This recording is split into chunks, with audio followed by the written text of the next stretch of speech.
We'll see if they like that. Oh, what do you know? So there we go. We are recording all the way around on YouTube and on my computer. So stand by, Jane, to take it away. We are recording all the way around. Oops, I got to remember to turn this off. Hang on. Yep. So stand by, Jane, to take it away. We are recording all the way around. Oops, I got it. There we go. Sorry. Does that have to happen every single time? Okay, here we go, Jane. You are on. Hello, everybody, and welcome to our June SD Media Pros meeting. We are so glad that you are here with us tonight, and we have a great program put together. Just a couple of reminders for housekeeping as we go through the evening. Please keep yourself muted unless we ask you to unmute yourself to ask a question. And speaking of questions, if you have one, feel free to pop it into the chat window, which is at the bottom of the screen. And then when we get to that part of the meeting, David or Robin or one of our technical team will call on you and we'll bring you up on screen and you can ask your question live to Drew Rosenberg, a first AD and director who lives in Los Angeles. She has worked on some fabulous sets. This is going to be a really, really good program tonight. Hi, Tom, how are you? We are going to start this evening with Mark Masonhook. He has news you can use with lots of details about getting back to work. So Mark, take it away. All righty. So let me share the desktop here. Make sure this is all working. Let's see if you can see this. I assume everybody can see our news you can use COVID-19 edition. There it is. Beautiful. Typically, I have to scrounge for news. But not now. I have to feather stuff out of here because there's so much right now. So we're going to start light. We're going to end light, but there's some heavy stuff in the middle. So pay attention. One of the first things we want to go on now that with our COVID-19 edition is keeping things clean. And one of the more important things you'll need to keep clean is your sound. Got to have clean sound, but it takes on a whole new meaning now as we go into our COVID-19. So keeping microphones clean, they're the kind of the one thing that are closest to your talent that are not going to be covered. Your talent will be not wearing masks. So these are the things that can get messy. So a couple of things to realize. When you clean mics, it involves removing dirt and germs. Disinfecting means killing the germs with a proper chemical agent like an isopropyl alcohol and a water solution. Okay, so you can mix your own for that. Come on. There we go. You want to ensure your mics are clean and germ-free. You want to clean them, then disinfect them. You want to note that pure isopropyl alcohol evaporates too quickly on the surface to kill germs. So just doing it isn't going to do it. Adding 20% water makes its disinfectant properties extended to be able to work, okay? For miniature and sub-lav mics and headset mics, you want to clean it. First, remove the caps and the foams, windscreens, rinse them with demineralized water only and let dry for 72 hours. That's how you clean it. And disinfect it with a moistened cloth sparingly with this isopropyl alcohol and water solution. And this also applies to headsets, clips, booms, grids, and adapters. Handheld mics. First, you want to remove the grid if possible. Clean it with lukewarm water and soap. Then after drying, reattach and wipe down the surface with the cloth moistened with water and soap and dry for 72 hours. You can see this is not anything you do right before it takes time. And you want to use your cloth, again, moisten sparingly with isopropyl alcohol and a water solution, but do not use isopropyl alcohol on the membrane. So don't do that in your microphones if you are cleaning them. On cables, believe it or not, rub them gently with olive or coconut oil. This will remove the residue like paint or sweat and leave the cables hygienic, fit to use, and healthy to eat, I believe, at this point. Alternately, you can wipe them down with lukewarm water, 72 hours. Again, unfortunately, cables can't be disinfected with isopropyl alcohol because it's harsh. So keep that in mind. Now, here we back on set. The director yells action. What? Couldn't hear you through the mask. We are now in production 2.0.2.0, the 2020, the accelerated evolution of Hollywood. What's all that mean? Well, if you've been following the news, a number of guidelines have been coming out a couple months ago from across the country and the world, really. Georgia's got a production guidelines. Lionsgate has production guidelines, the European production guidelines from the Hollywood Reporter. Feel free to take a picture of the screen if you'd like. We'll also have these posted. But they're all very similar in these guidelines to pay attention to. So here's a super condensed, non-inclusive SparkNotes versions of what to expect. COVID-19 testing for all cast, crew, and clients. Mask and gloves for all cast and crew as appropriate. Social distancing enforced in all departments. Sound, hair, makeup, wardrobe, actors close as needed. No visitors to set, unless you are a union rep exercising your right. No large group scenes. Background extras will be very limited. No sharing of tools or equipment, so it's possibly more gear will be on the set. No buffet style catering, so more boxed meals. Essentially, boxed meals is what they're really going to right now. Nothing open. All individual servings of craft service items. So you're not going to have your bowl of M&Ms, which are my favorite, ready to go. They're not going to be there. All going to be individual servings. Staggered meal breaks. Sanitizing all equipment often, at least once a day, if not more. There'll be smaller production crews, less crews, okay? They'll be smaller. Longer shooting schedules with smaller crews, but shorter shooting days, or at least days limited to, say, 10 hours is the goal to give the crew more rest, all right? Less travel for production, because there's a whole nother can of worms with that. And potentially more work for stages, because a lot of the things with stages, you can control the environment a lot, and that'll help a lot with the zone system coming up, we'll talk about in a minute. But what about Los Angeles and by extension, San Diego? What's happening there? What's going on locally? Well, on June 1st, the Alliance of Motion Picture and Television Producers submitted their white paper called the Industry-Wide Labor Management Safety Committee Task Force. You can read it. It's important to read these things. So take a picture again. You want to read what the white paper is, read what it says.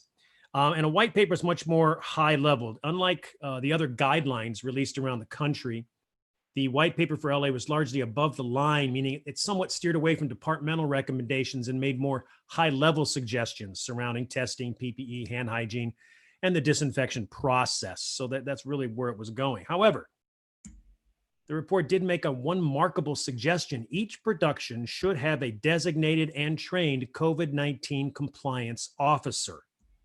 This person would have the power to shut down a shoot if best practices were not being followed. It's a lot of power to put in someone's hands, but they would have that ultimately in working in conjunction with the production. Now, about a week later or so, the DGA, SAG-AFTRA, IATSE, and Teamsters committees came out with their COVID-19 safety guidelines, the safe way forward. Okay, this is important to read. This is really much more nuts and bolts about what's going on in the industry in Los Angeles, especially on the bigger shoots that will all ripple down to us on the smaller shoots. So this is something to read. You want to look at this. It's about 37 pages, very well done. And there's three things about it that stand out.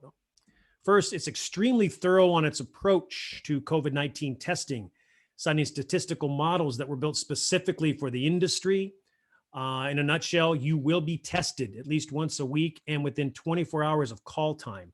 As you get closer to the zone, sometimes you may be 3 times a week. And the protocols in the testing statistical model showed testing versus non-testing and 3 times really is huge, in coming close to eliminating the possibility of COVID on set.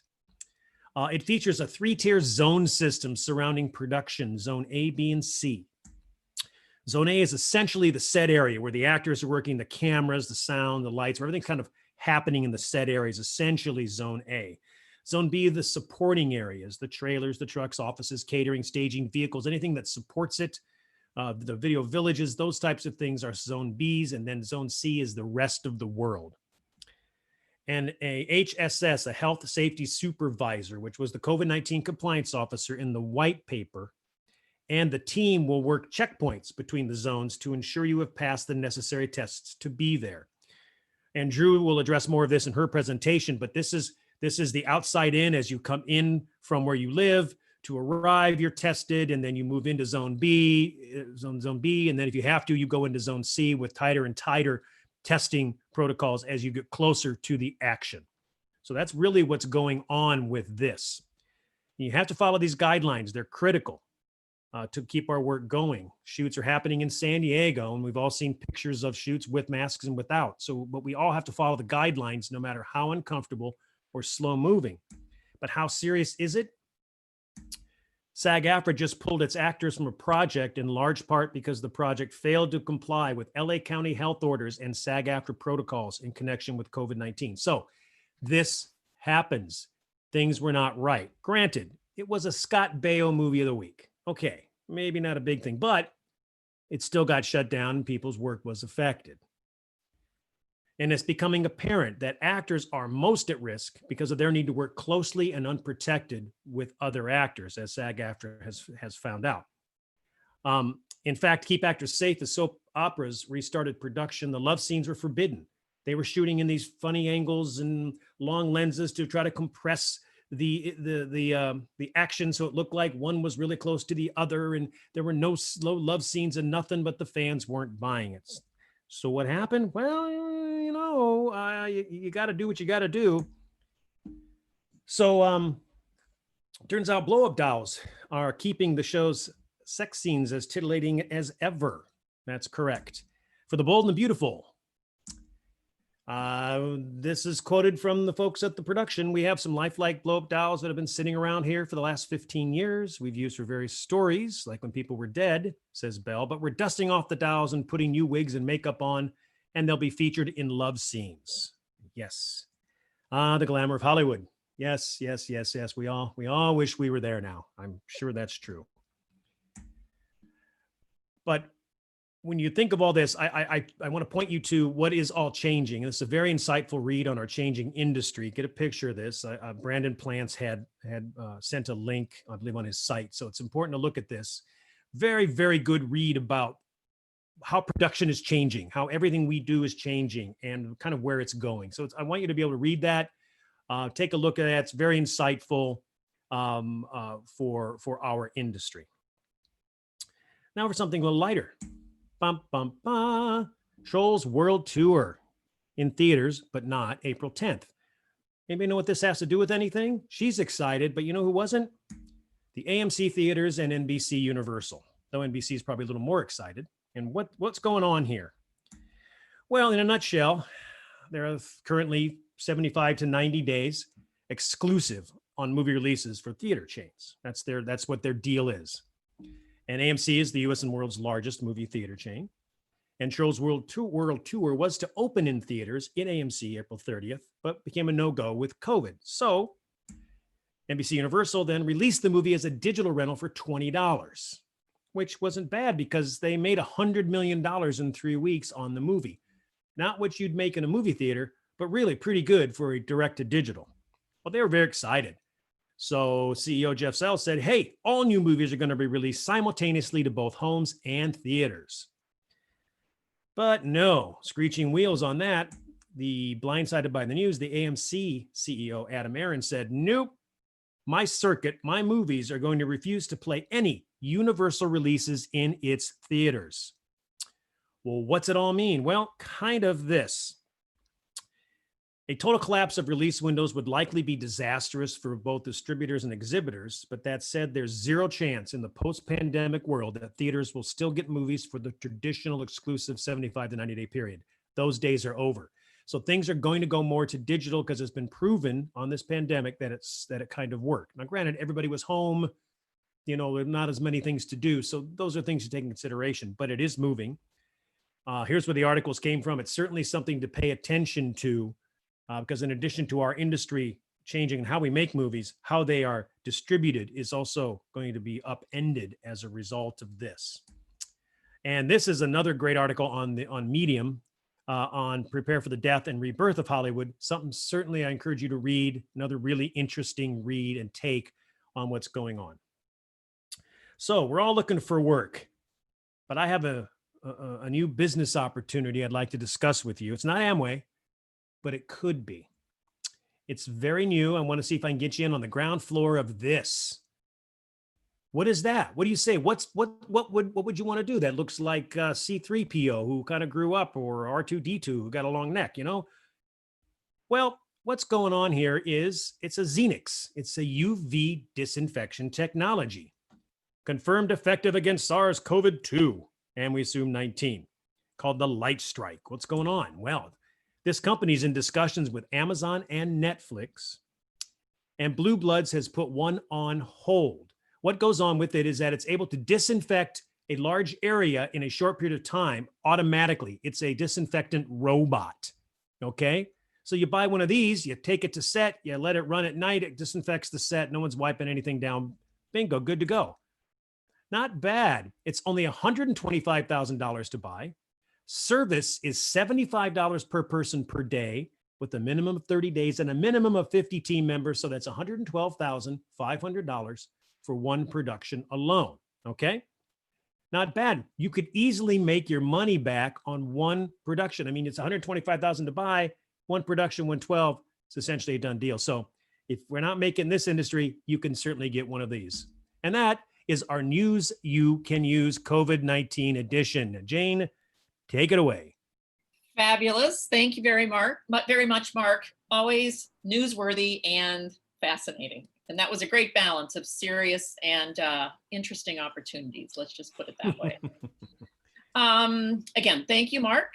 And as long as we're saying thank you to the board for San Diego Media Pros. I want to recognize Jeff Trober, Bob Unger, who's our CEO, David Rains, Christine Gatlin, who's our secretary, Mark Masonov, of course, Tom Kinnaman, who's driving this technical detail tonight, Keith Methvin, Rich Varvel, and Robin Martin, who is our VP.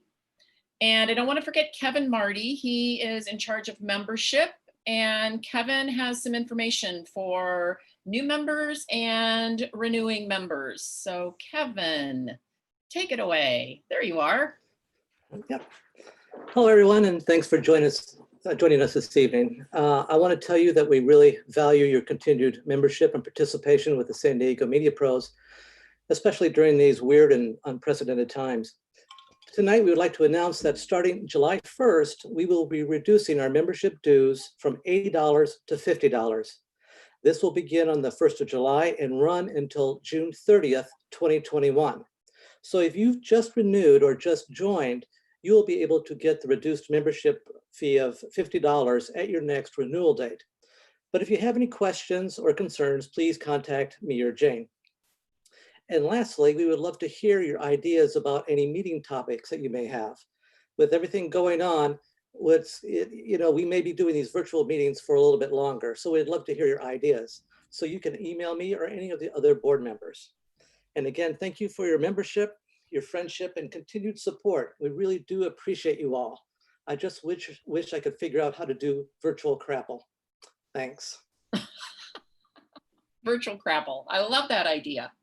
And just in case, I heard it, your audio kind of cut out a little bit, Kevin. So just so we're clear, our regular full membership is $80 a year, and we're reducing it to $50 a year. Exactly. I felt like you kind of broke up a little bit. So I just want to make sure that we're reducing it to $50 a year beginning July 1st.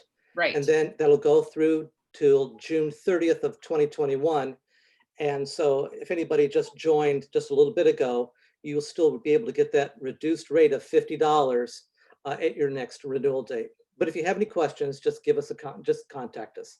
Absolutely. Reach out to Kevin Marty at membership@sdmediapros.org or to me at president@sdmediapros.org. Those addresses are at the bottom of all of our newsletters, and they're also on the website. Yep. So track us down if you have any questions. Yep. Thanks. Yes, thank you so much. We want you to know that we support you and we appreciate your support of this organization, as evidenced by the number of people who are joining us tonight and have been continuing to join us for these Zoom meetings. We really do appreciate that. Absolutely. So up next is our special presenter for tonight. And as a member of the board, we all take turns planning these meetings. And tonight it was Rich Barbel's turn. So Rich, I'm going to let you do the introduction of our guest speaker, Drew Rosenberg. Very cool.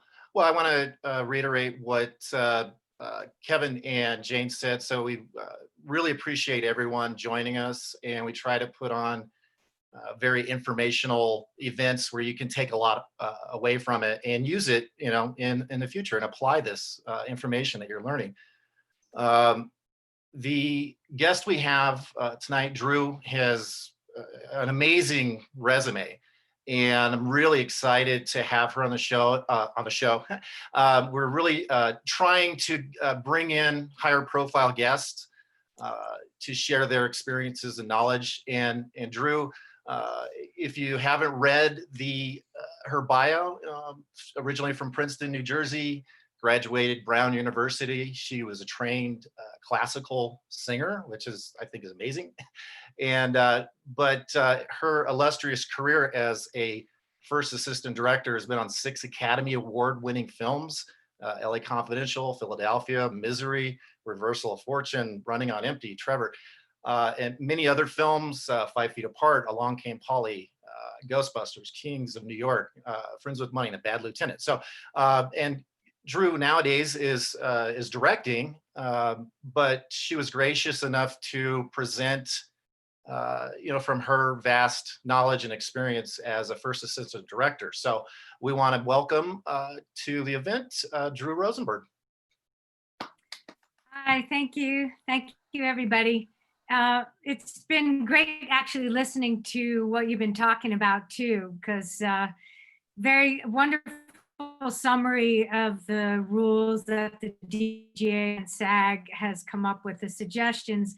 You know, we're all still kind of out and trying to figure out that not too many productions have really started and running in July, end of July. There's still things that are being sorted out, the Zoom meetings to talk about something, but nothing is really completely figured out yet. We're hoping to get there soon, but as we all know, it's all changing rapidly. So, you know, it's great to have up-to-date, by-the-minute information of what's going on. I took a picture of that article to read in Medium. I'm going to read that. It sounds like it might be a good one. So, you know what? I'm just going to close the shade for a second. One sec. So, hi, everybody. So, I've been asked to kind of speak about what a first AD does. You know, my experience these days is mostly on larger productions. I started out in New York working as a receptionist at a commercial film company, and I worked on a bunch of video shoots and stuff. And basically the biggest difference is that they're just bigger and more people. I mean, and the shoots tend to be longer and a little bit more complicated with more elements involved. So otherwise, they're pretty much along the same dynamics, I would say. You know, most of my experience and what I've learned is a lot of it comes down to the chemistry of who's involved and the dynamics of the people that are talking to each other. And as a first AD, I see my biggest challenge is kind of being the coordinator and the communicator that gets everybody kind of on the same page so that everybody can be their most efficient and do their most efficient work.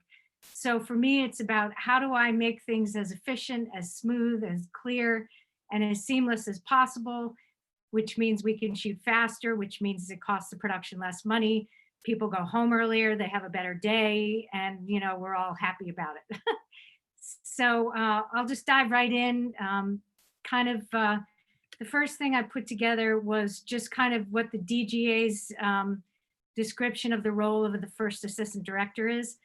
Want to play your reel, or when do you want to play your reel? We had talked about maybe doing that at the end because it's kind of my directing reel, so I can kind of sort of take you through the steps of being a first AD and kind of segue into that. So if you see the first, who's got the PowerPoint? I'm working on that right now. That you, Tom? Yeah, okay. The role of the first assistant director. So first you see my bio and then the role of the first AD. Yep. Hang on. I thought we were going to do I thought we were going to do the other thing first. So. Oh, okay, no worries. I can start talking a little bit as you're getting it. I'll get it. So, it's an interesting title, the first assistant director. A lot of people confuse that to be director's assistant. There is often a director's assistant. That's the person who's sort of handling the director's personal things, making phone calls, arranging meetings and dinners and things like that. But the first assistant director really is the assistant on the production who's facilitating everything that's going on involving the filming of the project. So sometimes in television, you're really hired by the producers because the directors are guest stars who come and go, whereas the producers are on the episode, are on the series the entire time. So sometimes in television, it's a little bit difficult because you're trying to dance the dance between doing everything your director wants for his or her episode, but also you work for the producers. So when I first started out, I worked in features, and it was a much more kind of clear-cut line of responsibility. The director would tell me, what their interpretation of what we were doing was, and I would facilitate that. So then when I first started working in episodic television, I had this little mantra that I had to keep saying to myself, which was, I work for the producers, I work for the producers, because I sometimes would be finding myself gravitating toward the director, and then the producer would be like, wait a minute, I never authorized having a techno crane, and you can't shoot an extra hour today, you can't have those extra shots. So that was part of the kind of gray area of the term first assistant director. But basically, you're assigned by the employer as the first assistant to the director, and you collaborate with the producers and the director on preparing to shoot either the episode or the movie, whatever it is, the project that you're filming, whether it's a video shoot or a commercial. And what that involves, from my perspective, is, first of all, breaking down whatever the project, whether it's a script, a feature-length script, whether it's an episode of television. And normally the standard state-of-the-art program that we use is Movie Magic scheduling. There are other programs, but for the most part on the bigger projects that I work on, it's solely Movie Magic, and that's kind of shorthand for everybody. And often producers will have that program as well, and they'll want you to send your schedule in the Movie Magic schedule, and then you'll generate schedules, one-liners, day-out-of-days in PDF format. So you break down the shows or the episode, and then a lot of what we do is scout locations. So we'll go out with what we call the director scout, which is generally the director, the production designer, who goes out ahead of time with the location manager and finds things that they think might be appropriate to film. Sometimes shows pictures to the director of what it is you're going to be looking at. So they have sort of a preview of ahead of time of what you're going to be looking at. And if you're lucky, you get to have the cinematographer with you, depending on how big the budget is. It's a little different from television, from movies. In television, more and more lately, you'll have two first ADs. So one AD will be prepping an episode while the other AD is shooting. The idea is that the shooting crew keeps shooting the entire time. And there's a first AD, and now more often two cinematographers, so that you have a first AD and a cinematographer prepping with you while the crew is shooting with another director. So you'll go out on those location scouts with the production designer, the cinematographer, and your director of the episode, and the producer, often the writer-producer of the episode. And once you find the locations, then you have to figure out all the parameters of those locations. Oftentimes in LA, if you're trying to go to a fairly public location like a restaurant, you often want to shoot there on a Monday morning when they're not open for business, because it's more expensive to shoot there on a Saturday night because you have to buy out their business. So all of those things are factors that once you pick the location, you need to factor in as you're putting together the schedule for what you're going to shoot. So once you come up with a schedule, so once you break down the script, figure out what the locations are, you put together what's called a one-line schedule, which I'll show you later, which lays out what days you're going to be in what locations, what actors are going to be used at each of the locations. And then so you generally schedule by location. And then if you are working with a movie star or somebody who's a very busy actor, oftentimes you'll be working around their availability, especially in episodic television. A lot of the smaller part actors are doing like 2 or 3 shows at once. So then you have to coordinate with the other shows. Usually your producer does that, but sometimes you get involved with, well, you can't have Annie Potts on this week because she's doing the voiceover for Toy Story. So you can only have her this week. So then that affects when you're going to schedule scenes with Annie Potts, for example. So then you put the schedule together. Once you have the schedule together, you generate what's called a day out of days, which gives you the information of which actors work on which days. That day out of days, of course, gets approved by the producer, and then you send it to the casting department, and they generate the contracts for the actors based on how many days they're working and what their schedules will be. So you're generating a lot of documents that people are using to make their own budgets. So the documents you have will be used by the prop master so he can put together his prop budget. How many days does he need to have medical supplies because you're doing medical scenes? How many days does he need to carry rental equipment for a birthday party where there's a balloon man? So all those pieces of information are dissected by each department and then create their budgets to the manager. And they say, no, it's way too expensive. You can't do that. And I'll go back and figure it out again. So the process where you're refining in what it is that you're going to shoot. The other thing that you're doing that's very important is you're initiating discussions that are interdepartmental discussions, because a lot of times what will happen, I worked on a TV series called Rush Hour, and that was based on the movie. It's the same story as the movie, but we had series players. And we had a bunch of big stunt gag sequences in that where the prop department, special effects, visual effects, and the stunt people would all have to be involved. Costumes would have to know how many times you were doing a gag over and over again. So I would try to get everybody together to have these conversations, and I would say to the director, okay, how many takes do you think you need to break the glass table? So the special effects guy would know how many pieces of glass he'd have to replace.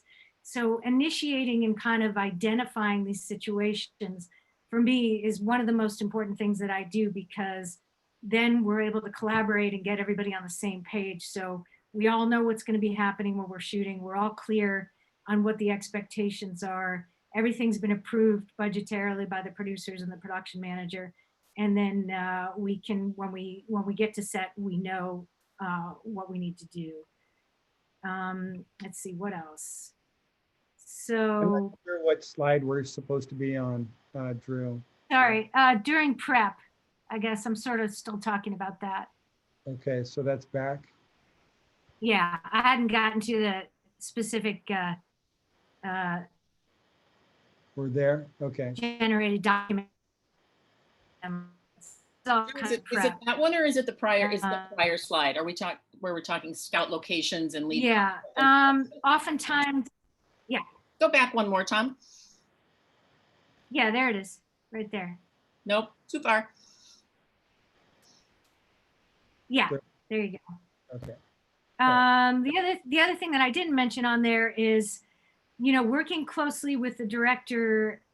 Sometimes the director will want to do actor rehearsals if there's time to do that. A lot of directors love to rehearse. Other directors feel that they'd rather not rehearse because they want to have the actors fresh when they approach the scene. The other thing that I try to initiate that I didn't put on this list was, one of the things that the assistant director does is coordinate the extras and run the background action on set. So if oftentimes now people will try to avoid paying an extra day player contract, keeping them from having scripted lines. but yet they still have to be able to act, because if they can't act, they look really stupid and it's very distracting. So I will often try to initiate actor interviews where we can bring, I'm sorry, extras interviews where we can bring in, we'll pick 3 or 4 people from photos, from actors casting. We'll bring them and to come up with what we need them to do. For example, one scene we did in the L Word where the character Finley goes to a bar and tries to hit on all these women who ignore her or reject her, basically. None of them can actually talk. So we had to make sure that we had people that would give good reactions. So basically, I had one of my PAs videotaping me pretending to be Finley, hitting on all these different extras to see if they would react well and if the director thought that they were people that she was okay during the shoot. So that was kind of how we narrowed down the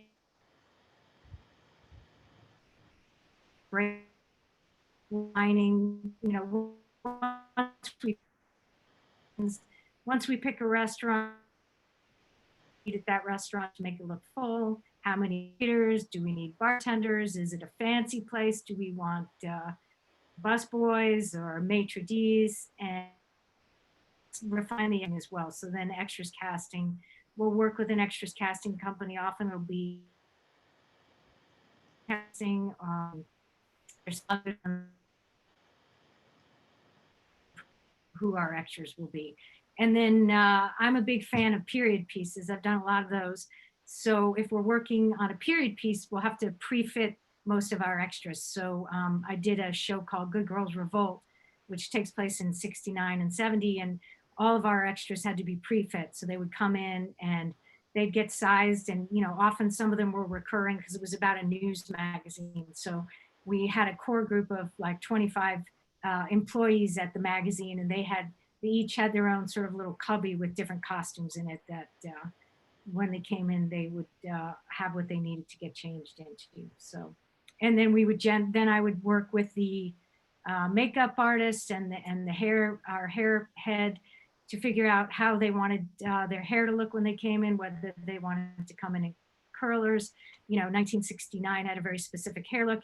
We couldn't cast guys that had inappropriate hairdos, no buzz cuts, things like that were not period appropriate. So that's the other element of prep that I'm very much involved in, especially on the bigger, more period pieces. Okay, I'm talking a lot. Here we go. Next slide, please, is production.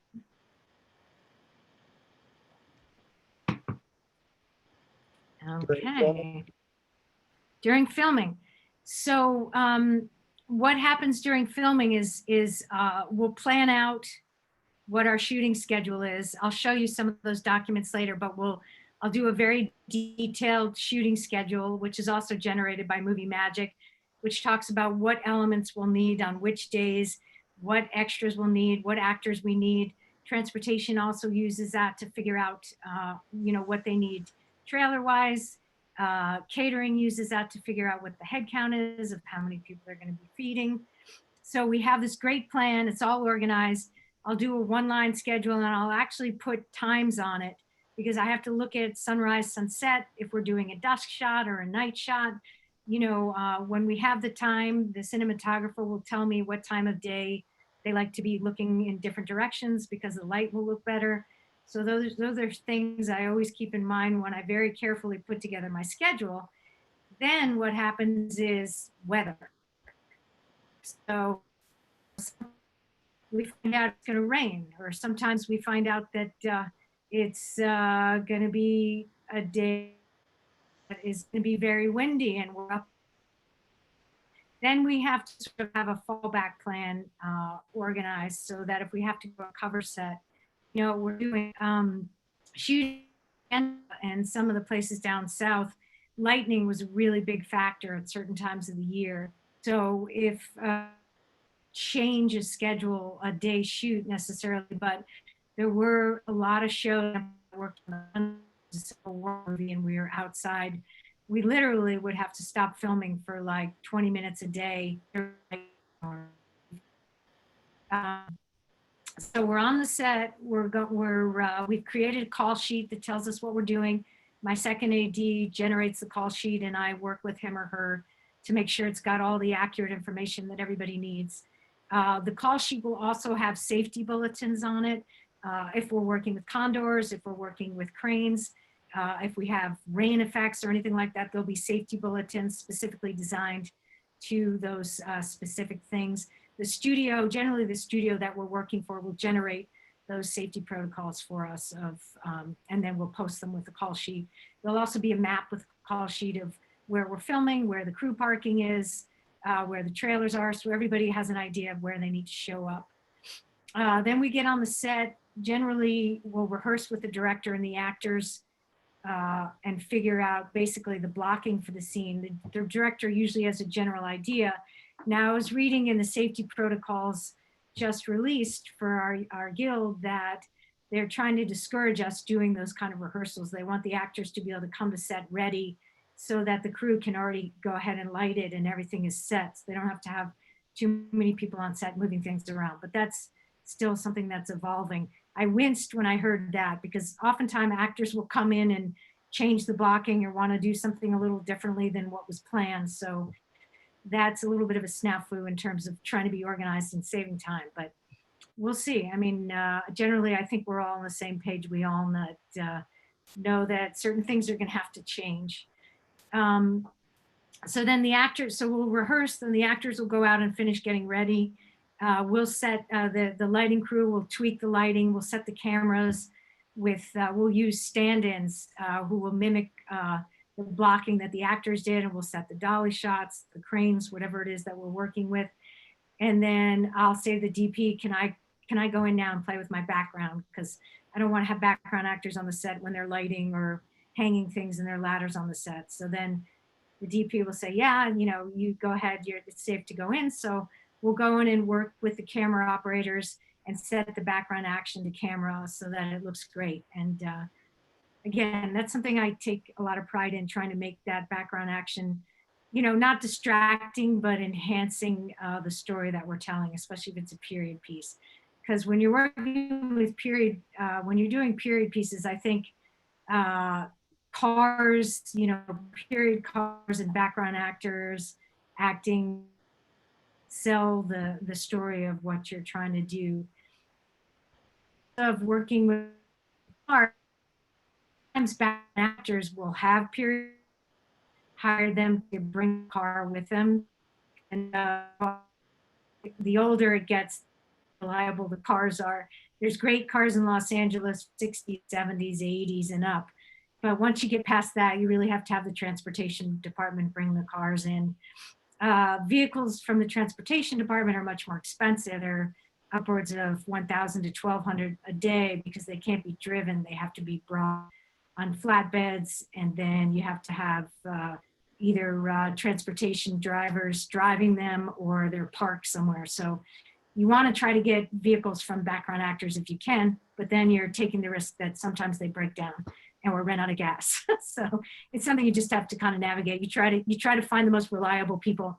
Extras casting, you know, kind of helps you pick a pool of people who have cars that you know run and you know they're pretty good drivers who will show up on time.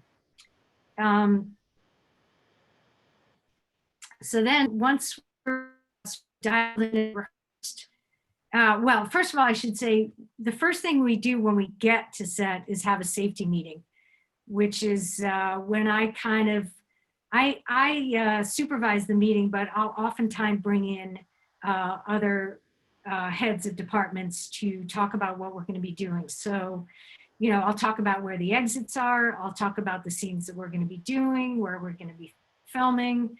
On the grass, the next, or she'll call us. So I'll kind of go over the general overview of what we're doing, and then I'll consult with the stunt coordinator or the special effects supervisor, whoever needs to be involved. You know, if we're on a busy street, I'll often have our police officer, our LAPD officer who's there with us, kind of give us the lowdown of what's okay and what's not okay. If we're controlling traffic, I'll have him kind of tell us, you know, what I'll be holding traffic. When he tells me it's safe, then we roll and we do our thing, and then we'll release traffic when we've cut and everybody's safely out of the way. When we're doing specific stunts or effects or a big gag, I will wait till I'll have the initial, then I'll wait till we're ready to roll, till we're all sort of set up and the cameras are gonna be, the actors are rehearsed. And then I will talk everyone very carefully through what's gonna happen and what the expectations are. I'll have the stunt coordinator weigh in, I'll have special effects. If there's gonna be gunfire, we'll say there will be fire in the hole, we'll offer earplugs. And I'll generally do a half-speed rehearsal just so everybody, and calling the cues of what's gonna happen. If there's gonna be an explosion, the effects supervisor, whoever's gonna be cueing the bang, sometimes it'll be me, sometimes it'll be effects if it's off of an actor action. So everybody knows when and how things are gonna happen. So my goal for all that is just to make sure that everybody knows what's going on at all times. Everybody is very clear. There's no surprises. The last thing be like, wait, I didn't know there was going to be a gunshot, or nobody told me there's going to be, fake glass flying. So, my goal is to just make sure everything is completely clear to everyone. I'll make sure to ask everyone questions. Anyone have any questions, concerns? And I'll also let everyone know if they have any issues with something, if they don't feel something is safe, to please come to me, come to my second and talk to me. If there's a hole in the ground, somebody says, hey, somebody could trip on that, we'll make sure to put a board over it, or whatever the best way to handle is. I myself am not the expert on all this. I'm the person that knows who to talk to and knows who to ask. I know to go to the special effects supervisor if I'm asking about explosions. I was working on a show called Tyrant in Budapest a couple of years ago. And we did big fire explosions and big, sequences where buildings were blown. Hey, Drew. Days before we would shoot. Hey, Drew. Yeah. Sorry to interrupt. This is Robert.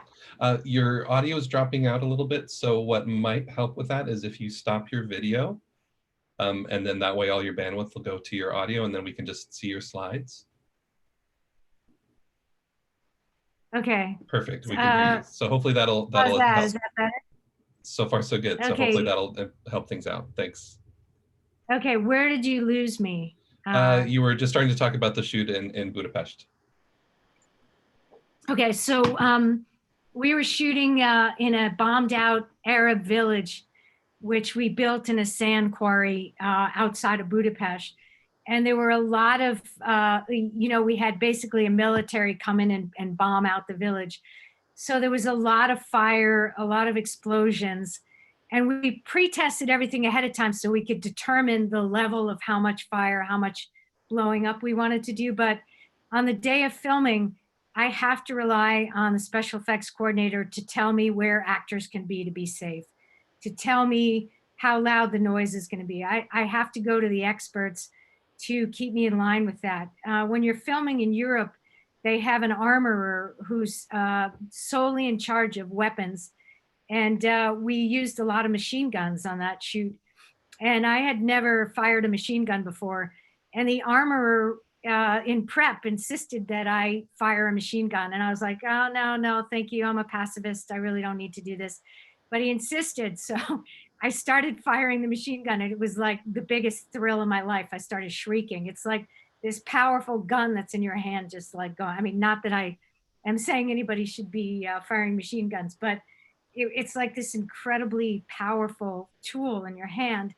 And the reason that he wanted me to feel it out is because that the shells eject, and there's a projectile, which is like at a 45-degree angle. Some of you already know this. To me, it was news. And you need to keep the formation of the actors in such a way that they are not in that line of that projectile, because they could get hit.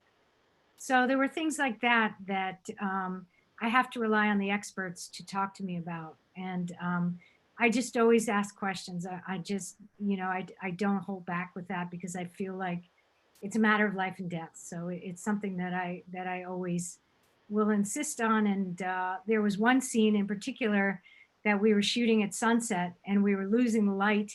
And one of the crew members was saying, we have to roll now, we have to roll now. And I was like, we're not rolling till we rehearse this, because, you know, it's not worth it in the long term of it all. People's welfare is, of course, the primary and most important thing. So for me, that's always been something I've been a stickler about. Now with the new COVID situation, as I said, we're sort of, okay, so we can go to the COVID, the next slide. We're sort of all trying to figure out what the protocols are. It's a bit daunting at the moment, and a lot of productions are starting to, at first we were hearing July for the most part, now we're hearing August, because people are hesitant to kind of get up and running till they feel things are a little bit more under control.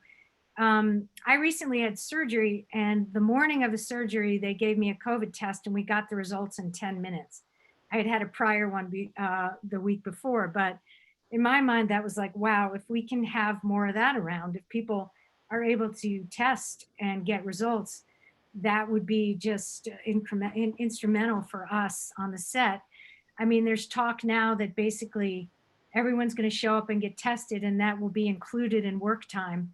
So you just have to add an extra hour to your day to accommodate people getting tested, the people in zone A that have to be inside of the zone, and the actors who have to be without masks. But it's still kind of being figured out. I mean, we have a lot of conversations about it, and we're all kind of keeping tabs on each other to sort of figure out what's going to work and what's not at this point.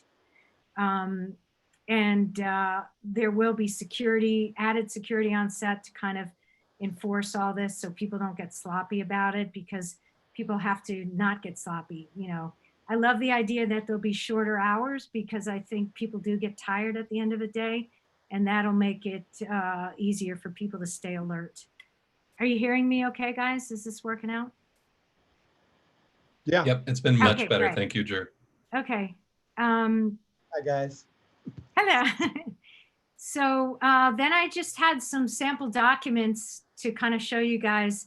If you want to go to the next slide. Is it Tom? Are you doing the slide? Okay. Yeah, I just Yeah. had a technical issue Okay.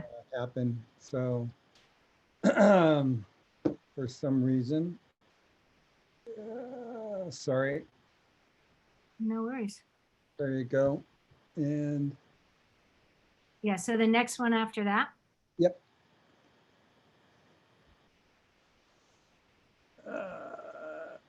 That one. Yeah. So hopefully you can see it a little bit. This is a one-line schedule that's generated from Movie Magic. Movie Magic has a great resource that you can kind of create your own schedule and your own structure. So this is kind of my homemade version. It's interesting because in the old days, we would never let people know what time we thought we'd be out of a scene, because it was kind of like, well, if we're wrong, everybody's going to get mad at us. But more and more now, I mean, and it depends on the producer, but more and more now, people like the idea of planning, knowing how long we're anticipating the scene to take, what time the estimated crew call is. I had, you know, crew call, we had a lot of day and night stuff to do. So my crew calls were constantly changing based on sunrise, sunset, and when we needed to be places. So you see on the left side is the scene number. Then you see a column with the page count. And then the larger strip in the middle has interior, day, night, the identity of the set for the story. And then the italic is kind of a description of the scene to kind of give everybody a sense of, so people can ideally recognize what scene it is that we're shooting. Then you see a D1, and that's the continuity day. So that's the story day. So that tells the costume department whether the actor has to change clothes. If it says D1 and then the next scene is D2, chances are the cast has to change. The characters have to be in different clothes because it's a different story day. Then the next column to the right, you see some numbers. That's correlated with cast. So on the call sheet and on the front of the schedule, you'll see, you know, cast member 2 is, you know, Catherine. Cast member 5 is boss or whatever. So, and then the actors will know, if they'll know what their cast number is, and they'll know what scenes they're in. Then on the right side, that's kind of my homemade version. That's the time allotment I've given each scene. I think we're going to need 3.5 hours for this first scene, because I always add a half an hour to the first scene of the day because it generally takes a little time to get up and running. And that's my estimate of how long we'll be on that scene. So that's kind of a quick version of the day's work. So people have that information, which will also be reflected each day that's separate. At the end of the day's work, you say end of shooting day 1. So all of that, all of those strips will be reflected on the call sheet, which has more detailed information, but incorporates the information from those strips. Okay, so next one, please. Okay, so that's the more in-depth shooting schedule, which I'll generally give out right before we start shooting. Generally, there's a series of meetings that happen in prep. On a television episodic show, there's usually a concept meeting where we talk about the nature of we'll go through the script. I'll lead a discussion. We'll talk about, scene by scene, what the location is, what we're looking for. We want a fancy producer's house. Kind of the concept behind the show, and the writers, when I was doing Young Sheldon, we would have the writers kind of chime in on what exactly they were looking for. And then we would have a production meeting where we would talk through everything very specifically, talk about all the elements. Have we cleared this song? Can we play it back when we're filming? And then after the production meeting, which is generally a few days before we start filming, I will generate this shooting schedule, which has all the information to my knowledge of the elements that will be involved in these scenes. So you'll notice, and different categories will come up for different scenes. So in the first scene, special effects, we want Atmo. A lot of times we'll work with a light smoke. Set dressing, we have a special thing here. Props, what are the specific props? And any notes that I have pertaining to the scene will be on this shooting schedule document. Not that many people read it that carefully, but my second AD will use it as a Bible. And from this shooting schedule, we'll generate the call sheets for the daily work, which will have all of this information on it that people will read very carefully. And then we'll give the call sheet out the morning before the day we're shooting, and she'll give it out to the department head. So if they have any notes on it, wait, what's this snack setup? What are you talking about? If there's any discrepancy, if there's any confusion about what we're asking for, we can troubleshoot it ahead of time. All right, next slide, please. So this is what I give to the casting department, which basically tells them what days the actors will work.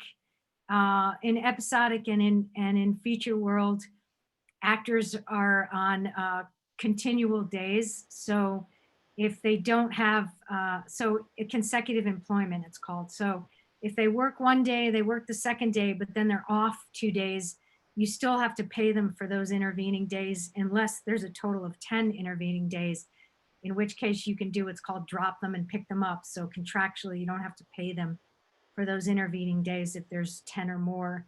And this way, the casting will book their contracts based on how many weeks they're working. So you see the character name on the left.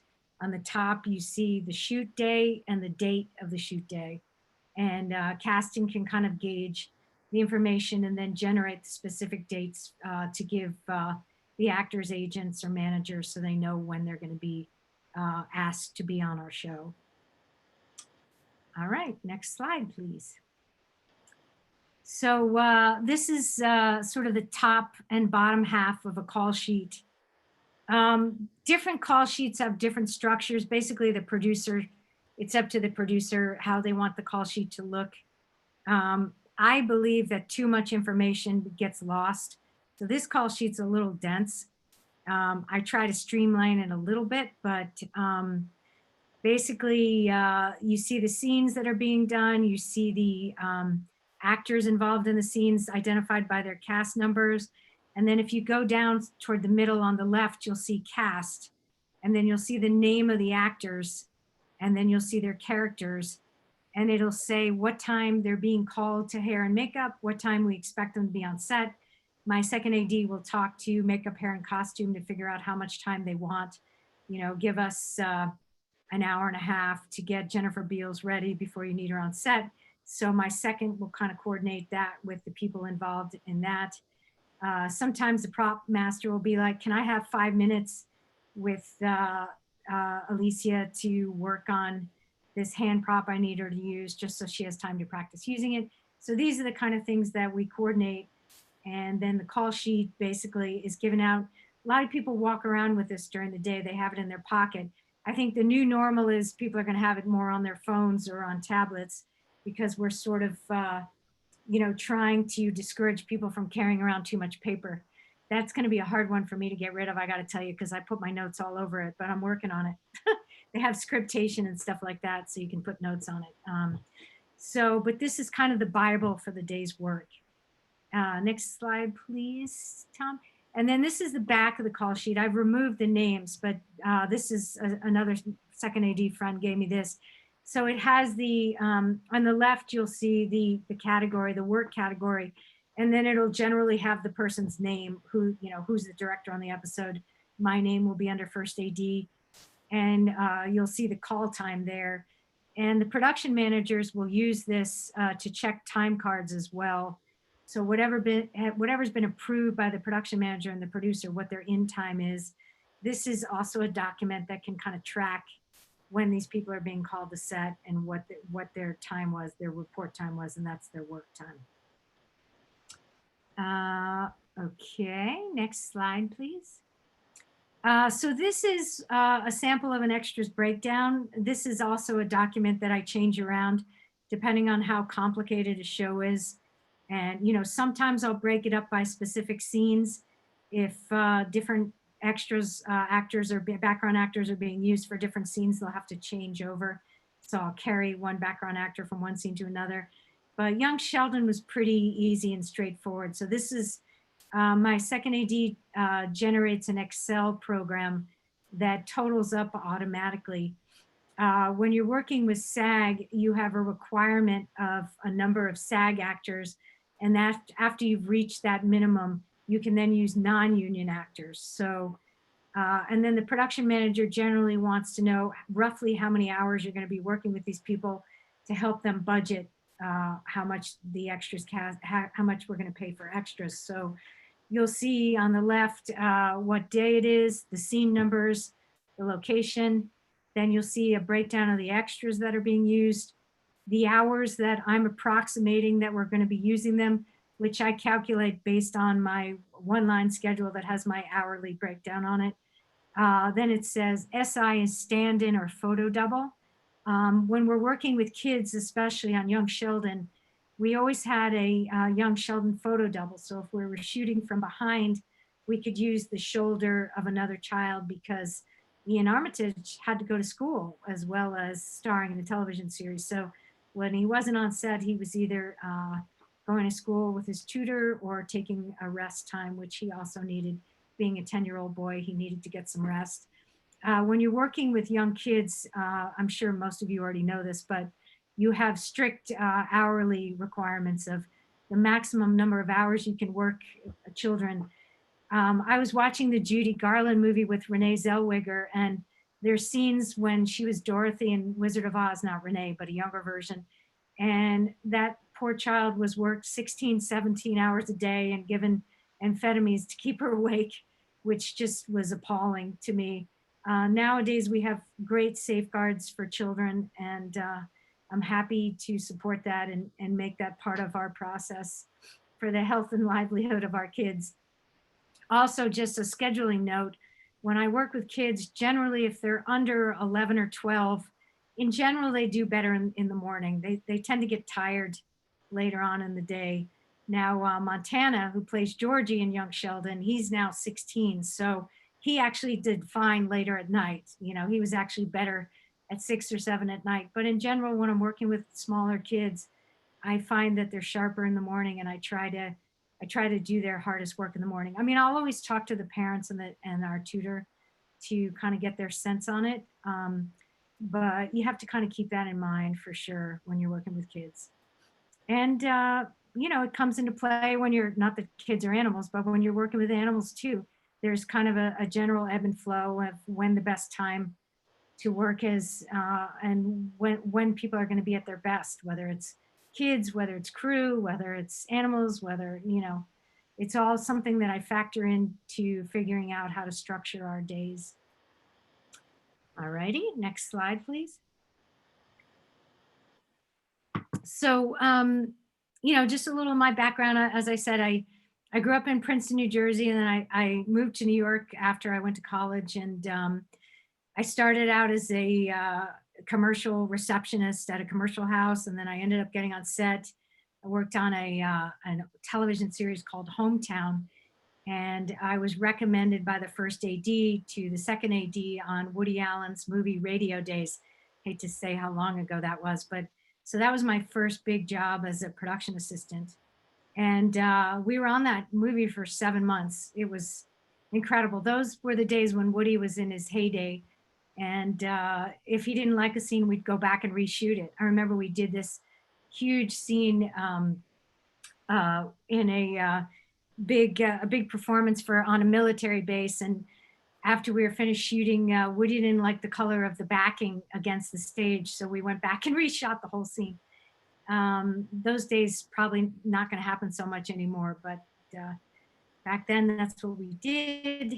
Then I was lucky enough to land a job as a PA on a Paul Newman movie. He directed The Glass Menagerie for American Playhouse.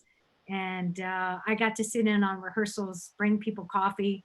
Paul Newman, Joanne Woodward, John Malkovich, and Michael Bauhaus was the DP, and the script supervisor. And I remember I was so I remember I was so nervous. I was shaking, but it was just incredible to be in the room and listen to them. Karen Allen was also in it, and James Naughton, also two other great actors.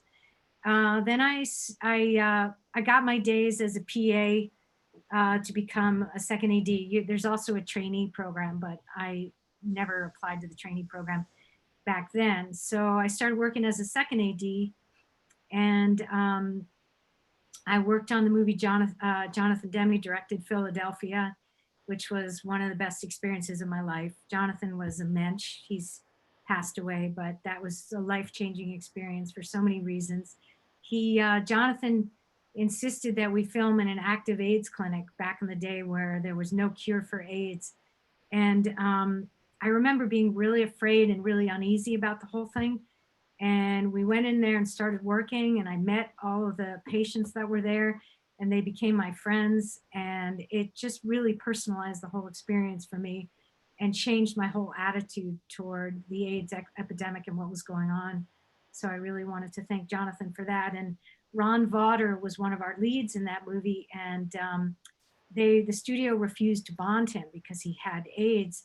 But Jonathan insisted that he wanted Ron for the role. He plays the lawyer that's sympathetic to Tom Hanks, and he made it through the movie. He passed away fairly quickly after that, but I just so admired Jonathan's courage and standing up for what he believed in. Working with Sidney Lumet was really fun. He would do run-throughs of the entire movie. So we like taped out the 19th Street stages in New York, and the actors would come in and run the whole movie, and the DP would watch, and it really gave the actors a sense of the flow of the story. So when we got to the actual filming part of the production, they had a real, we filmed out of sequence because we were filming by location. They had a real sense of where they were emotionally with the character, and I think it was a wonderful luxury. And Sidney never worked more than 10-hour days. It was always very efficient and very streamlined by the time we got to filming. Rob Reiner was a ton of fun. I did Misery with him, and we started out in Lake Tahoe. We shot the snow scenes with James Caan, where he gets in the car accident and ends up being rescued by Kathy Bates. That was Kathy's first movie, and then we came back to LA and did all the stage work. Barry Sonnenfeld was the DP.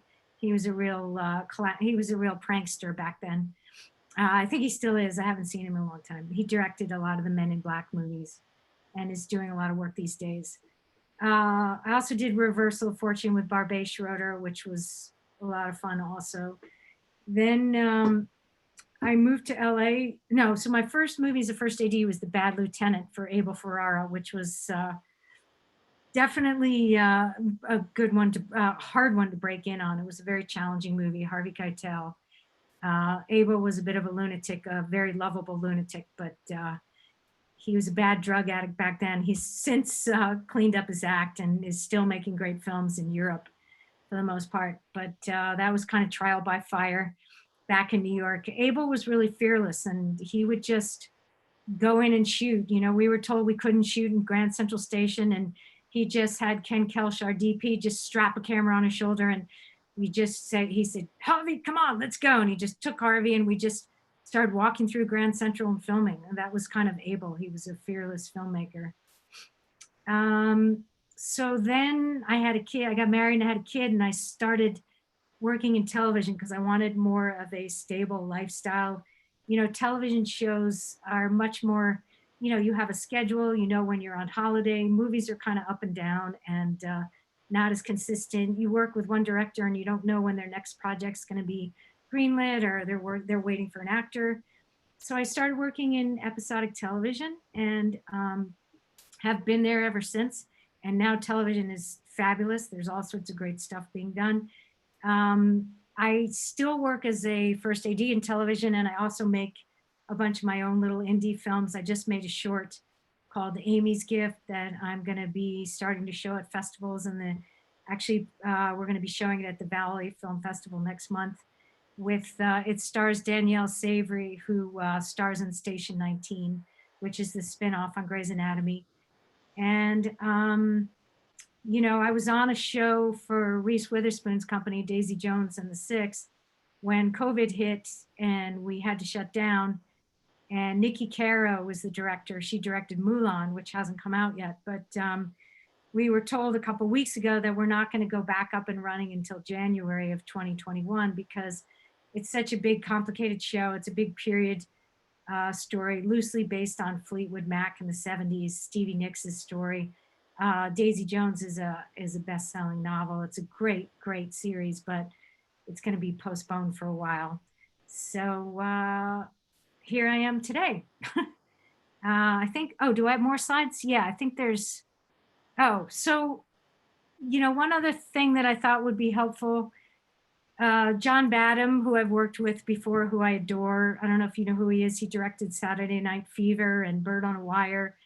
Old-timer director. He also developed an app called Shotmaker, which a lot of DGA people uses, which is an animated story drawing where you can animate your shot lists and sort of have a floor plan of where you want the camera to be, which a lot of people use. And he had asked me to come in and speak to his directors at Chapman. He teaches and I think is the head of the directing program at Chapman. And he asked me sort of some of the things that crew members feel about what makes a good director. So I just wrote out a few of the things that I had listed for him to share with his students, which was a good attitude, a plan for the day. Everybody hates when a director comes in and doesn't have a plan. Know most of the names of your crew members. I think that's really important. I can't tell you how touched people are when you go up to them and thank them and know what their name is, the third grip, whatever. I always make a point of learning people's names. I feel, first of all, it makes it faster for me to talk to people because when I say their name, they immediately know I'm talking to them. And I just think as a general courtesy, it's a great thing. A good rapport with the actors. A lot of times episodic directors do not like actors, which to me is very surprising, but happens. Less so I've found lately. And then I said, what was so wonderful about John was he put everyone at ease. He was so self-effacing. And if you're a new director, show confidence and assurance. Keep your cool. If something goes wrong and you don't know what you're doing, then you just, you know, you just stay open, listen to suggestions. If you have a sense of what it is you're looking for, you can come up with decisions that will work to your advantage and a lot of times will turn out better than you expected. So that was that. And then I think I had some photos of, oh yeah, one other thing. I remember we were filming a scene and we had it all laid out. We knew which way we were looking. And then there was this spectacular rainbow looking the other way on a hillside that we were filming. And we were all like, we have to turn around and shoot the rainbow. Why would we not do that? So just to kind of be able to adapt when things like that come up. Okay. So then I just have some pictures. This was from the Hunley, which was a TNT movie about the first submarine used in the Civil War. That's Armand Asante. Yeah, you can just scroll through the pictures if you want, Tom. That's from Radio Days. Doug, on the left, Doug Ornstein is now the line producer on Animal Kingdom, which I think is so funny because he was such a goof back then. I love him. And Richie is in New York working, I think, as a first AD. I lost touch with him, but that was from Radio Days a long time ago. And that's from the set of Now and Then. Leslie Linka Glatter, who I'm a huge fan of and does so much for our DGA. Demi Moore is on the right. You see Rita Wilson and Rosie O'Donnell behind Leslie. And then I'm in the back there with our cinematographer, with the sunglasses, with our cinematographer, Uli Steiger, back there. That's another picture from Now and Then. And then that's me and John Badham. And then that's Jason Alexander. We did a Halloween episode for Young Sheldon. The production designer, Joe Lucky, built this incredible haunted house. And Jason was dressed as the devil. It was hilarious. And I got him to pose for a picture with me, which was a lot of fun. And that's recently I just filled in on an episode of SWAT. And I got to work with the Black Hawk, which I'd never done before. So that was a thrill for me. I was dying to go up for a ride, but I didn't have time. So that's that. Do you want me to address some of these questions, you guys? Or I can show you the little 3-minute reel or whatever. Yeah, Jane, go ahead and everybody, turn what do you your want me to video back on. Let's give that a go. do? Yeah, Okay. if you can see, this is David Drew. Hi, how are you doing? Hi. So I imagine you're looking at the questions in the chat, correct? Yeah. Okay. Yeah, if you want to just go ahead and read those yourself, unless Allie, Allie, do you want, actually, Allie, why don't I have you turn your mic on and read your question there so that we have a full understanding of what you're asking. Can we see you too, Allie? Tom, if possible? If Let's not, do that insofar as it doesn't interfere with bandwidth, maybe? You need me? There we go. see you. I forget how to turn off non-camera. We're good, Tom. We're good. Okay. Go ahead, Allie. Hi. Chicago. Originally Hi. from San Diego. Hi, Drew. Nice to meet you. Thank you so much for doing this, by the way. Sure. So which question did you want me to? Because I asked a couple. Well, no, you had the one here about how many years it took to become a second AD in the DGA. Yeah, so I've gotten conflicting stories about how many days you need, but then also more specifically, whether you can apply days done in New York City to days done in LA, or if you are those two separate applications to get into the DGA as a second AD. Yeah, I have to confess, it's been so long since I've done that I don't think I'm the most accurate source. If you go on dga.org, and you can also call them and talk to them. If you leave a message, they will call you back. Okay. Basically, my understanding is it's two separate areas.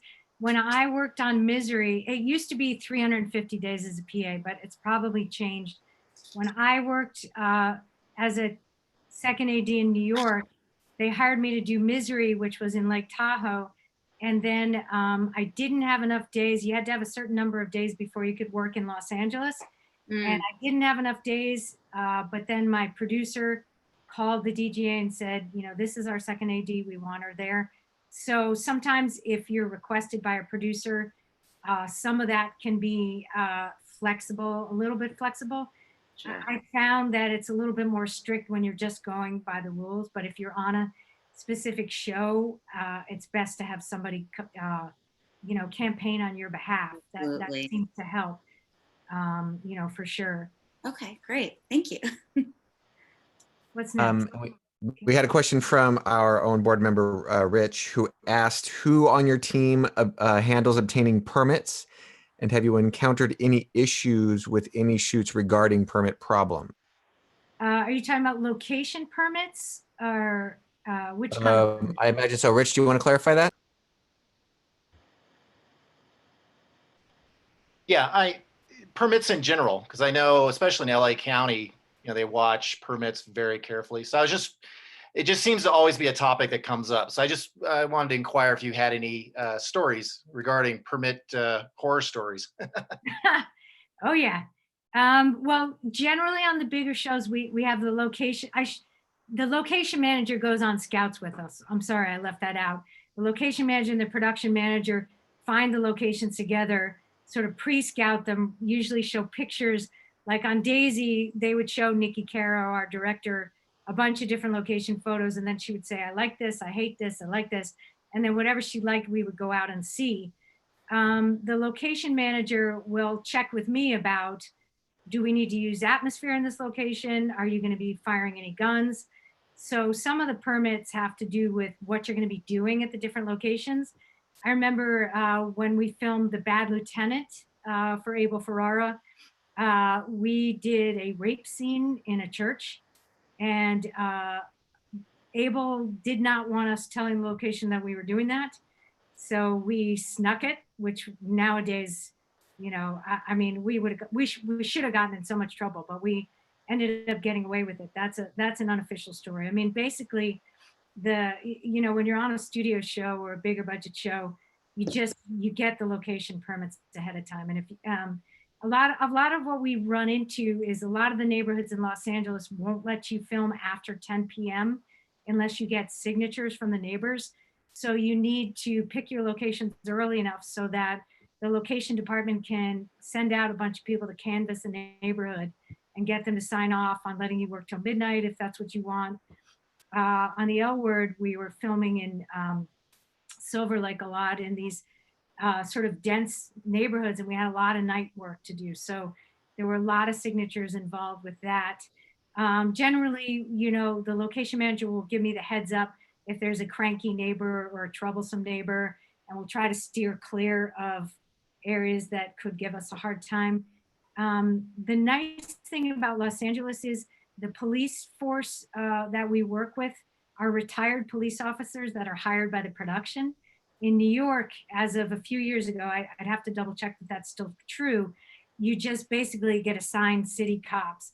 So they really don't, they don't really care if you want to do something. If they don't want you to do something, they just won't let you do it. Whereas here, you hire them and you request your officers. So they're more vested in trying to help you do things. When you're doing driving sequences, you need permits.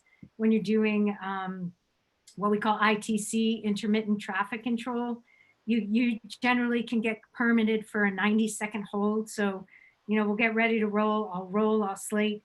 Police will hold traffic. We'll either use our traffic or do our sequence with the traffic held, and then we'll release traffic. Generally, they won't let you do that during rush hour. So I have to schedule pieces where we're on the road, after 9 a.m. and before 3 p.m. So we're not interfering with traffic. So those kind of things are all factors in what I have to figure out when I put together a schedule. Actor permits, if we want to use a non-SAG actor, because a director has a specific thing in mind, if it's a skill set, a sushi chef or something that requires a special skill, we have to Taft-Hartley an actor to do that. But in general, it's mainly the location permits. And when I was making my little short, I shot in a back alley in Venice. The producer let me use the back alley of her house. And I tried to do it through the permit office, but it was so expensive. They wanted me to hire 2 police officers. I wasn't allowed to shoot on the weekend when it was quiet. And I ended up just stealing it. And I thought, you know what, I'm just going to start with this scene, because if I do it later in the shoot, I'm just going to be stressed out about it the whole time. It was a 2-day shoot. So it was the very first scene we did. We got there at 6:30 in the morning. I put notes on all the neighbors' doors a few days before. We're going to be here for a few hours. Here's my phone number. If there's a problem, call me. So we just kind of snuck it in, and luckily we ended up getting away with it. So it was okay. But in general, if you can permit it, it's better. it's less nerve wracking, I can tell you that. So. Thank you. Mhm. Lauren O'Connell wants to know, now that you're directing as a director, what do you look for in an AD? You know, that's an interesting question, because some directors that I've worked with are put off by the fact that I'm also directing, and other directors love it. You know, they love the fact that they have someone else who's paying attention to performance. I mean, generally there's someone else on the crew doing that, either the producer or the script supervisor, whatever. But I look for someone who's going to support my vision. I mean, I'm the kind of first AD that will fight for another setup if I think we need it to cut a scene. You know, I remember one director, I did a movie called Stealing Harvard. And I made a big fuss about getting a tight cutaway on one of the actors during a joke we were doing. And the DP didn't want to take the time, and everybody fought me. And he said to me a couple days later, I can't thank you enough for forcing me to do that shot. I needed that for timing. So, you know, I like the fact that somebody else cares about the project. So that's what I look for. And obviously someone who knows what they're doing and, you know, is on top of everything. I've been, you know, I have a good resource for first ADs. I generally hire one of my seconds to help me out. So, or somebody, you know, on my first movie, I hired my key second, Tony Cruz, who's a first AD in Atlanta now. So, and on my second movie, the producer was the first AD, who had also been one of my seconds. So I generally work with people.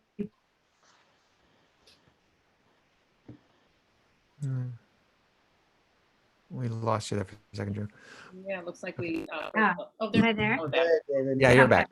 Sorry. That's Also, okay. somebody that's a good communicator, I think, is important. You want somebody that people like and respect, and, you know, can talk to your crew in a respectful way and get people to coordinate and collaborate together. You know. Excellent. Thank you. Marie Louise Alderton, are you there? Are you on the line? Yep. Hi. You had a question there about Drew. Shotmaker. Yeah. It's been very helpful information. You mentioned an app that has animation on it for storyboarding. Uh-huh. Is Called it called Shot Story Designer. Oh, Shot Designer. Thank you so much. Appreciate it. Yeah, I And think thank you can, again for. Yeah, sure. I think it's free. So I think you can download it. I mean, the people are just these little, you know, they look like little pieces that you move in a game. So some people like something a little bit more elaborate. And oftentimes when we do stunt sequences, we'll do storyboards, because it's just nice to have a visual reference that people can all identify with. But with the lack of a storyboard, I think Shot Designer is very helpful to work with. Thank you very much, Drew. Sure. All right. And our own Mark Mesanov has a question. Yes, I think I was asking how long. I imagine you've done this enough now, Drew, to know that you have a formula. So you know that if I have a script that's this long, I know this is how long it's going to take me to create my breakdown and then my and then all my schedules. How long does it take you to do that? So that when you budget appropriately, you know how much more extra time you have to have prior to doing the work. How long does it take me to do a schedule? Sorry, I wasn't clear. I'm sorry, the breakdown, a script breakdown. And then from that, how long does it take you to create the schedules to then pass out? Well, I'm really fast because I've been doing it for so long. Generally, I mean, it also depends on how complicated the script is and how many, because a lot of scenes will have parts to them. If there's, you know, like a phone call, that's 2 parts. If there's like a video, that's another part that's playing during the scene. But I would say a feature script, I can break down in 2 days, you know, a day and a half, and then a half a day to schedule it. Wow. 2 or 3 days to do it. But I'm also very expensive. So, I mean, I'll do favors for people, but you know, I can do it fast if I need to. Awesome. Also, it depends on the layers. I mean, if I'm just doing a schedule for someone who's doing a budget and they want to see how many shooting days to budget, I'll just put in very simple, you know, the actors, the page count, and this, you know, I'll keep it really streamlined. And then, so what I generally do when I do a schedule is I do layers. So the first layer will be like the scheduling layer, so I can break down shoot days. And then the next layer will have props and my notes and questions. And then I'll get into more detail and everything. So I'll go back and refinesse a schedule over and over again.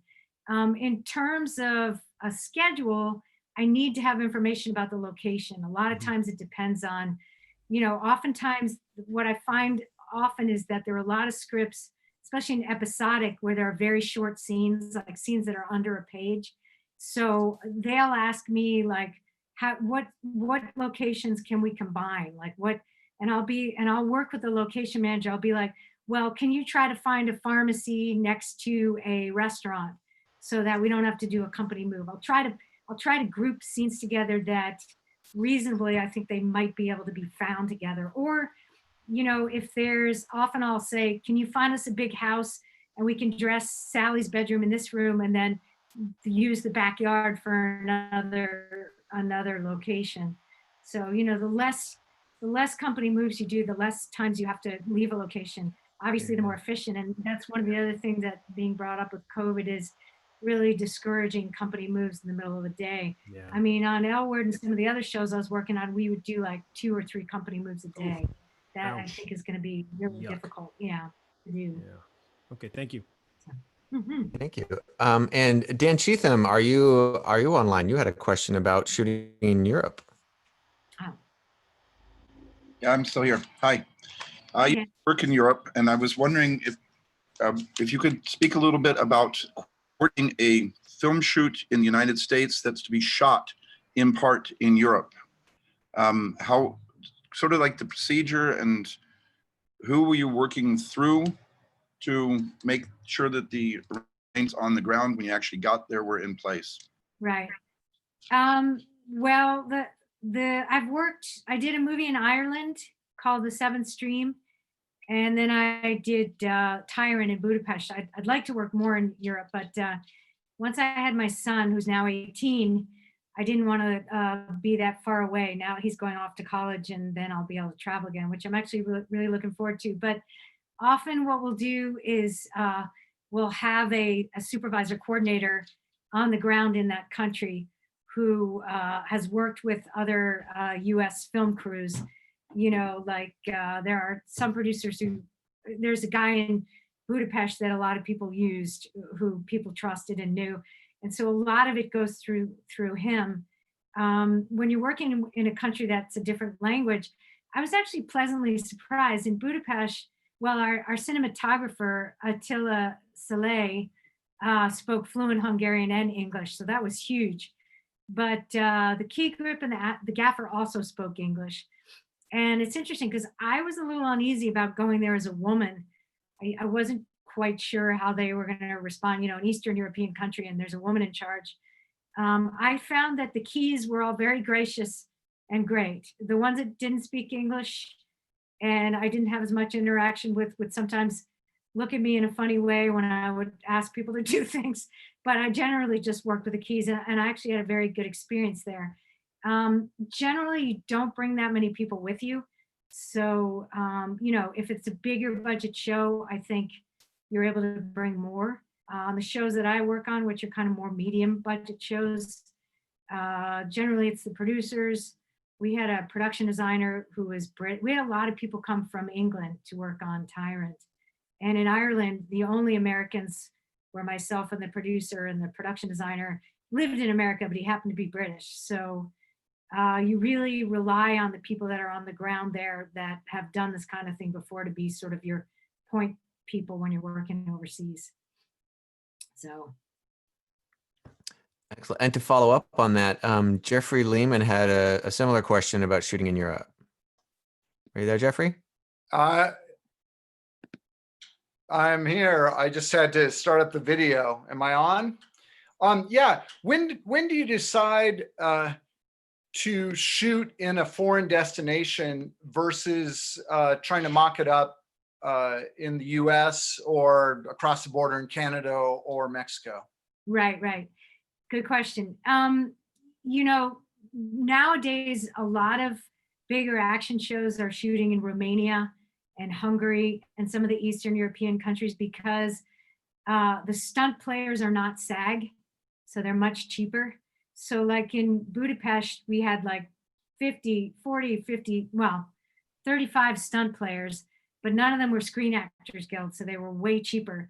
Our stunt coordinator was SAG, but everyone else was not. So you're able to kind of get around a lot of the union rules. It's not generally my decision. It's usually the producers that decide. But some of the Eastern European countries are just way cheap. Bulgaria, Romania, Hungary, a lot of people are going there. Czechoslovakia, Prague, I think that's becoming more expensive, but those are very popular destinations for people that are trying to save money on the production end. And that's been true for like 15 years, right? 20 Yeah. years. And they have very good crew there. I mean, it's not like you're shortchanging yourself, really.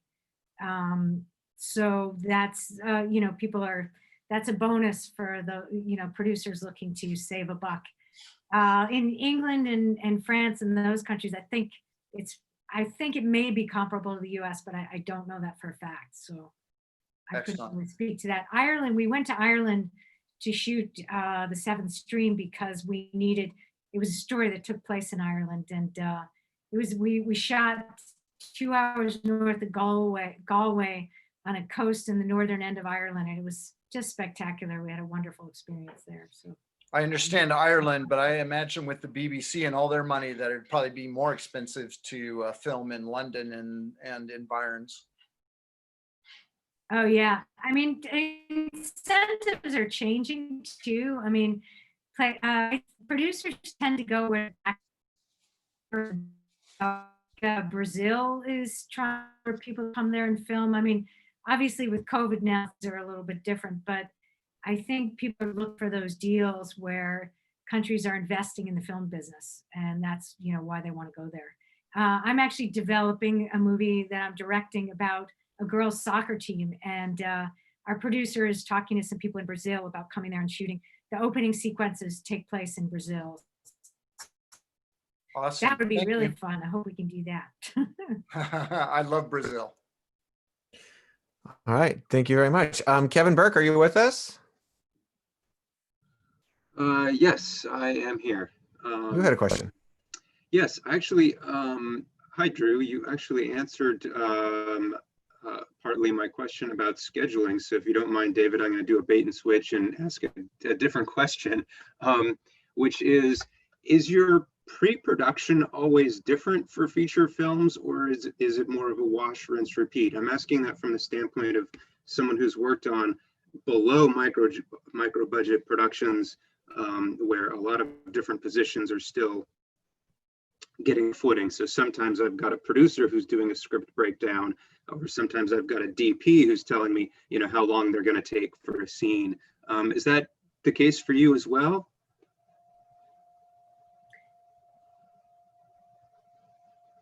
Well, in episodic television, most of the shooting crew is shooting.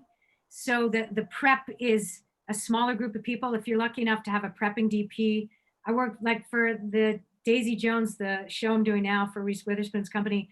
The DP and I spend a lot of time together prepping, and he's very much involved in how long things are going to take. Generally on features, you have the whole crew or whoever's working in prep together prepping. So people are more focused on the content of what you're doing. In episodic television, a lot of people don't know the script as well because they're busy shooting the last episode. So one of your main jobs as a first AD is the script better than anybody besides the director of that episode. So the two of you are kind of the ones that are keeping track and tabs on everything. But yeah, I mean, a lot of it has to do with personalities and chemistry of what's going on. I'm very much a collaborative first AD. I mean, I work very closely with the production designer. I work very closely with the cinematographer, and of course my director for sure.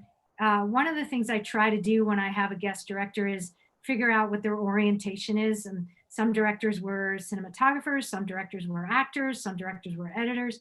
And I find that they approach things differently and sort of care more. I work with one director, John Gray, who really couldn't care less about the costumes and that kind of stuff. He's much more about the rehearsal process and the actors. And So I try to fill in the gaps and make sure to be thorough about the things and, make sure that's all coordinated and of course run everything by him. But I kind of have to suss out the different situations. Does that sort of answer your question or? Absolutely. It sounds like just Okay. having that communication from the outset is really the key. Yeah, absolutely. Absolutely. And the luxury of features is that you get everybody prepping and focused on the same content at the same time. In episodic television, you're, trying to bug the special effects coordinator who's got a gag going on set while you want to talk about something that shoots 10 days from now, so there's a little bit of, push pull there with trying to find people's time, freeing up their time, depending on how crazy and intense the episode of the television show is.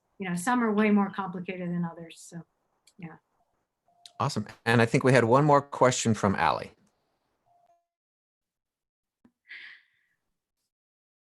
Hi. Yeah, it kind of goes off of what Kevin was asking about in pre-production.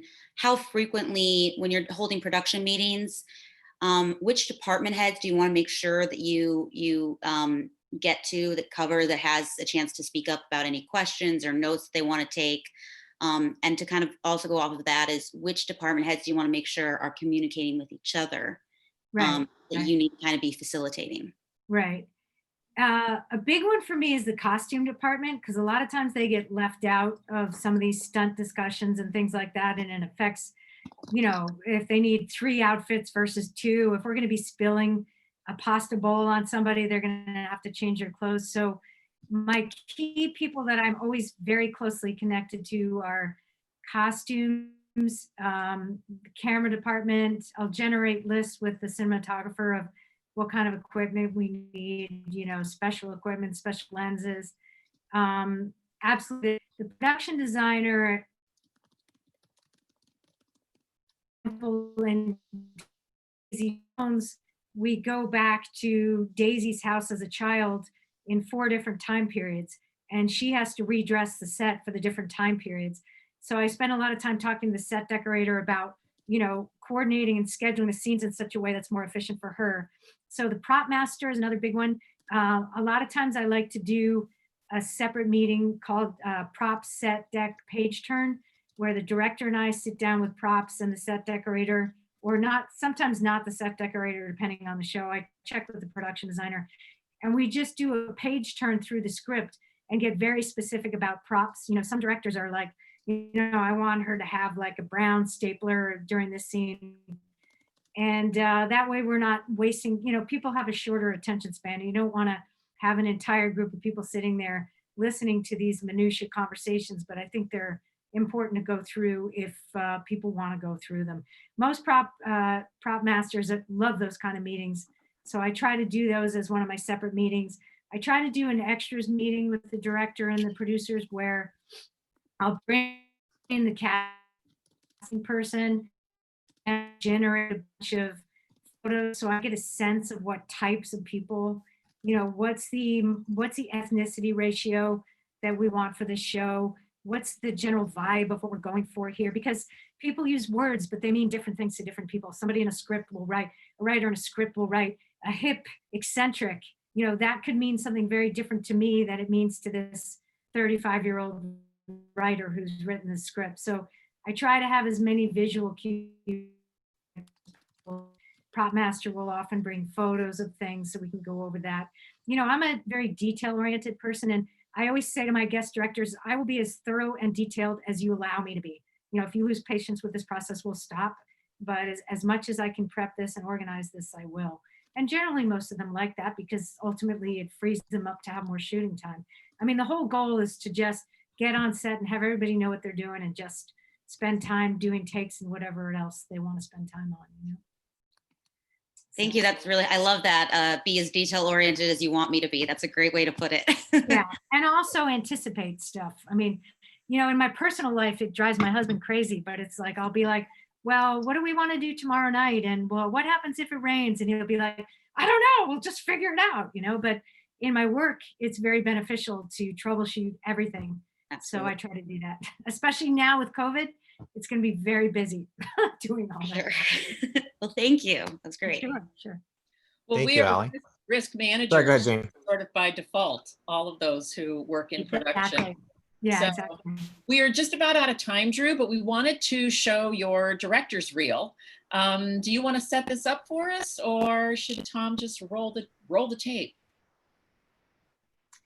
Well, I just want to say, you know, I directed a couple features like 10 years ago, and then I stopped directing for a while because I had my kid and I was working a lot and I just kind of ran out of time. And then I recently got selected to the DGA to be a mentor TV director. So now I'm sort of gearing toward trying to direct in television. And so I put together this reel as a compilation of some older movies I did, and then my recent short that I just did. So that's and I also have a website, drewrosenberg.com, if you guys are interested in looking at it. And that's all I got. It's nice to meet you all. Thank you so much for being here. This has been just absolutely fantastic. But let's roll Drew's director's reel, please, Tom, if we can. Here we go.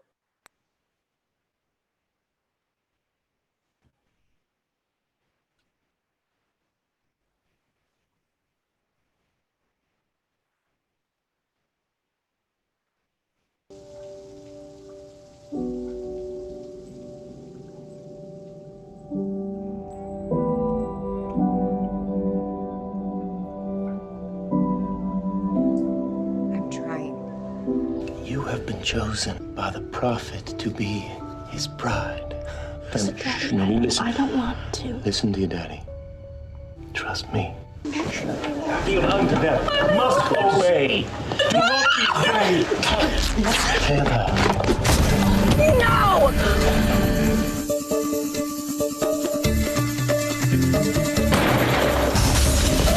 Get out!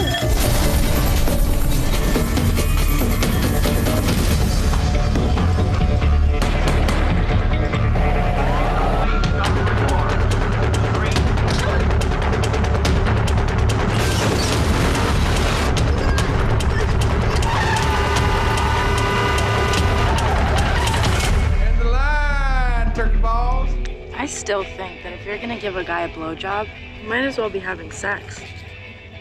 It's just as bad. No way. I can give Jason a blowjob and I'm still a virgin. Yeah, but who wants to be a virgin? You okay? I think so. Is that it? Sure was. Were you in me?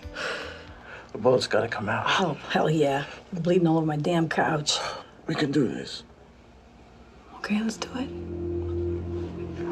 What must you do to reach the highest level of heaven?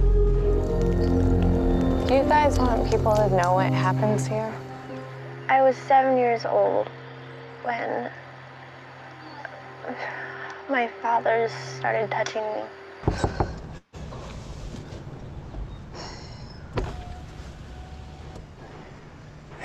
Please, will you come to dinner tonight with my family? Did you help with everything? Yeah. Body protection.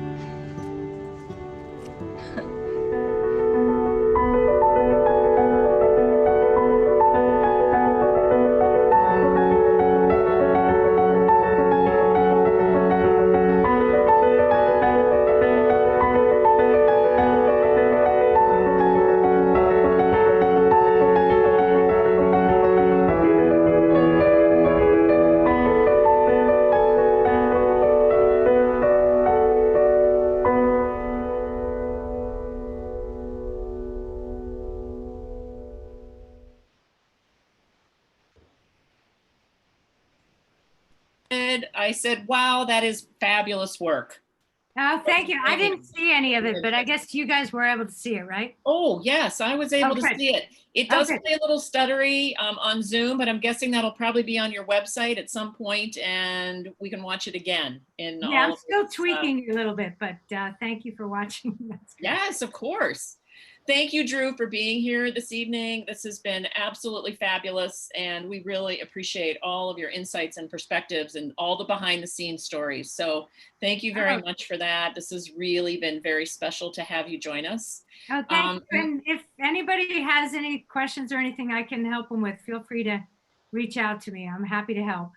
Fabulous. Thank you very much for that offer. Okay. I'm going to wrap it up for this evening because we are just a little bit over time. Thank you to everybody who has been here with us tonight. We're still planning next month's meeting, which we're guessing will probably be by Zoom again.